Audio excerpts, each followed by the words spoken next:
குழந்தைகள் மூலியமாக நல்ல ஒரு ஏற்றம் கிடைக்கக்கூடும். குழந்தைகள் மூலியமாக நல்ல ஒரு செல்வாக்கு கிடைக்கக்கூடிய வாய்ப்புகள் உண்டு. புதிய வேலை அமையும். அதை தவிர பார்த்தாலேனால் உங்களுடைய ராசிக்கு புதிய கடன் அமையக்கூடிய வாய்ப்பு, உங்களுடைய ராசிக்கு புதுசாக நல்ல சுப செலவுகள் வரக்கூடிய காலகட்டமாக அமையும்.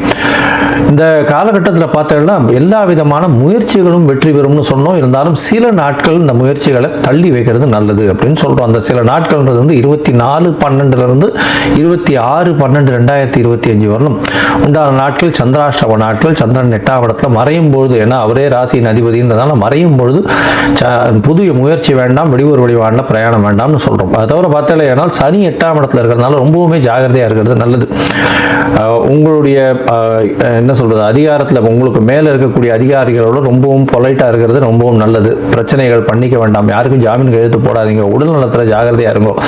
ஏன்னா குரு மாறினதுக்கப்புறம் சனியை பார்த்தாலும் 8ஆம் இடத்துல இருக்கக்கூடிய சனி உடல் நலத்தை பின்னடைவு ஏற்படுத்தக்கூடிய வாய்ப்புகள் உண்டு. கொஞ்சம் ஜாகிரதையாகவே இருக்கிறது நல்லது.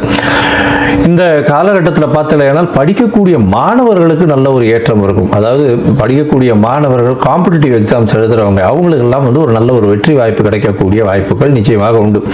அரசாங்க பணி கிடைக்கும், அரசாங்க கான்ட்ராக்டுகள் கிடைக்கக்கூடிய வாய்ப்புகள் உண்டு. அதுவும் இந்த தண்ணீர் சம்பந்தப்பட்ட, பால் சம்பந்தப்பட்ட, விவசாயம் சம்பந்தப்பட்ட தொழில்களில் இருக்கிறவங்களுக்கெல்லாம் பெரிய ஏற்றம் கிடைக்கக்கூடிய காலகட்டமாக இருக்கும். இந்த காலகட்டத்தில் நீங்கள் சந்திரமௌலீஸ்வரர் போய் சேவிச்சுட்டு வாங்க. அதாவது சிவன் கோவில் சந்திரமௌலீஸ்வரர் சிவன் போய் சேவிச்சுட்டு வாங்க. அதை தவிர திங்களூர் கும்பகோணம் பக்கத்தில் இருக்குது, சந்திர பகவானுக்கு உண்டான ஸ்தலம் அது. திங்களூர் போய் இது பண்ணிட்டு வாங்க. அதை தவிர உங்களால் முடிஞ்சதே ஆனால் தயிர் எல்லாருக்கும் தானம் பண்ணுங்க. அதாவது இந்த தயிர் இல்லைன்னா தயிர் சாதம் தானம் பண்ணுங்க. அது நிச்சயமாக உங்களுடைய வாழ்வில் மிகப்பெரிய மாற்றங்களை கொடுத்து ஏற்றங்களையும் கொடுக்கும்.